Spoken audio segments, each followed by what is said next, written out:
Hey guys, it's the Angry British Conservative and the first video of 2025, even though you probably already know, as I previously said in my many videos before now, I schedule my videos. But anyways, let's talk about today, which was a story which went out on the BBC on the 16th of December 2024, so last year, where the Royal Mail has now been taken over by a Czech billionaire, has been approved by the government. They sold it for, if I'm reading here correctly, 3.6 billion, yes, you heard me correctly, 3.6 billion pounds to the sale of Royal Mail's parent company, cleared by the government. I'm going to be real with you. I think we should have kept it within the British domain. I think we should have done something a little bit more about it, funded a little bit more into it, instead of like selling it to a foreign entity, a foreign power.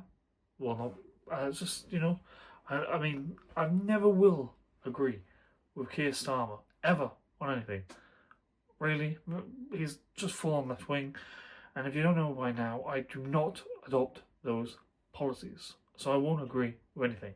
It's not just because I'm doing it out of spite. It's genuine nonsense. Does this? I mean, for example, this.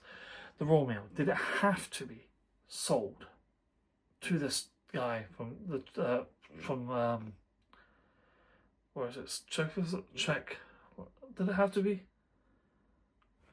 I'm going to be honest with you. The Czech Republic does not need that. We didn't need to sell it. We could have done something over here. We could have really, how am I going to put it, modernized it, maybe brought up to date with smart technology, which we could have got really easily probably from our trade deal with Japan a few years ago, what Boris Johnson actually succeeded in doing. So it leads to the question, are they just out to destroy everything which is good about this country? I mean, I know people complain about the cost of stamps going up and everything else. Don't get me wrong. It's the same thing as anything. Everything goes up. It is just the way the world is. But the idea of selling another entity, you know, why not sell the BBC? You know, or why not, while we're at it, privatize the NHS? Because the way the country is going, you might as well. I don't know, but as I read here, 3.7 billion by Daniel Kleski,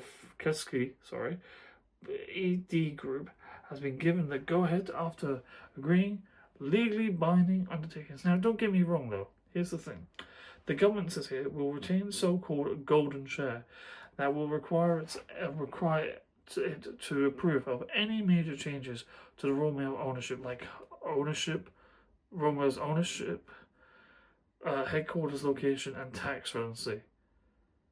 So we're basically just saying, okay, you can buy it off us, but we still want to have it for basically tax. And not only that, let's get this down to the last brass tacks. They're not going to disagree with anything. If it's this Labour government, which I know what it was like, and you know what it's like if you've been paying attention, they'll just agree to any changes, but they don't care. I don't know anyone on the left who cares about our culture. Just saying. Anyways, I'll see you all in the next one. Bye, everyone.